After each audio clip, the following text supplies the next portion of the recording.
Ойдың да дыбысы шығады. Жапон императоры мұрагер ұлының көзін ашып, көкірегін оятып, сақтық пен сергектікке дайындау үшін әулие ұстазға жібермек болыпты. Қарт патша мұрагер ұлына бұлай деп тапсырыпты: «Балам, шамаңша тырмыс, мен өз тағымды ұйқылы ояу адамға тапсырмаймын.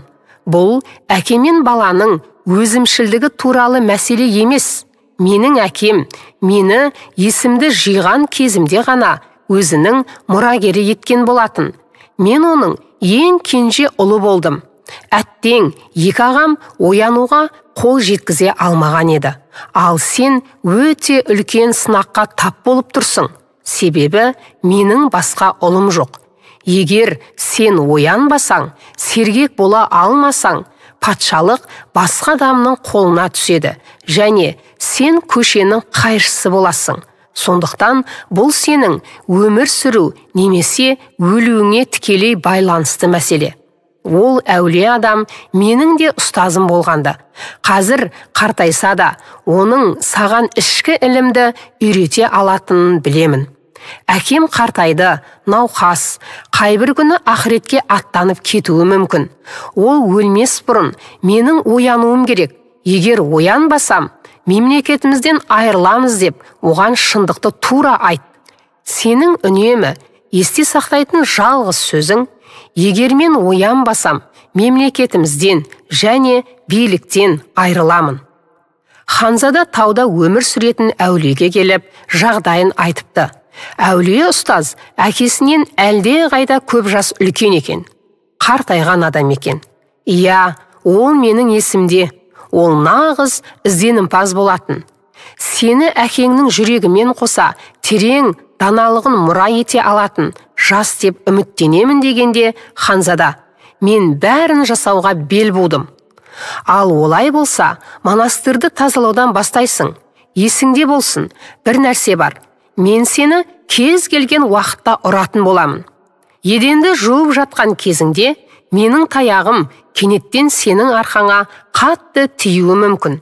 Сондықтан өте абай бол», депті әулие ұстаз. Жас жігіт: «Әкемнің айтқан ішкі даналығын қашан үйренемін?» деп сұрағанда, «Әрине үйренесің», деп жауап беріпті ұстазы. Бір жыл өтіпті. Алғашқы күндері күн сайын қаншама рет ұрылыпты, бірақ бірте-бірте өзін сезіне бастапты. Жұмысына қатты беріліп істеп жатқан кезде де қарттың қадамдарын сезетін болыпты. Бір жылдан кейін бір күні ол басқа шәкіртпен әңгімеге беріліп отырған кезінде ұстаз артынан баспалап келіп, кенеттен ұрып қалыпты. Ханзада сөзін жалғастыра отырып, ұстаздың таяғын денесіне тиерден бұрын ұстай алады. Болған екен. Алғашқы сабақ осымен аяқталды. Келесі сабақ бүгін түннен басталады», депті ұстаз. «Мен осымен бітті деп ойлаған едім. Бұл бірінші сабақ қана ма? Енді қанша сабақ бар?» деп Ханзада сұрағанда, ол өзіңе байланысты. «Келесі сабақ дегеніміз, мен сені ұйықтап жатқаныңда ұрамын. Сен ұйқыда да сақ болуың керек», депті. «О, Тәңірім, ұйықтап жатқанда қалай сергек бола аламын? Уайымдама, менің мыңдаған шәкіртім осы сынақтан өткен. Сенің әкең де шыдаған болатын», депті қарт ұстаз. Сол кештен бастап әр түн сайын 12 рет соққы жейтін болыпты. Басында көз іліндіре алмай қынжылып жүрсе де, 6 ай өткеннен кейін іштей бір жеңілдікті сезінген екен. Бір түнде ұстазы баспалап келіп, ұрғалы жатқанында көзін ашпастан: «Қажеті жоқ, мен жас жігітпін, сенің ұрғаныңа төзе аламын. Бірақ сіз кәрі адамсыз, текке шаршайсыз ғой», деп айтыпты. «Өте дұрыс айттың. Екінші сабақ осымен аяқталды. Осы уақытқа дейін мен сені ағаш таяқпен ұрып келдім. Ертеңнен бастап нағыз қылышпен шабатын боламын. Бұл үшінші сабақ. Сақ бол. Сергек болмасаң, жалғыз сәтте ісің бітеді». Таңертең ұстаз бақта құстардың шырылдағанын бақылап отырды. Шыққан күннің сәулесімен гүлдер қауызын ашады екен. Сол кезде Ханзада жағдайым өте қауіпті бола бастады.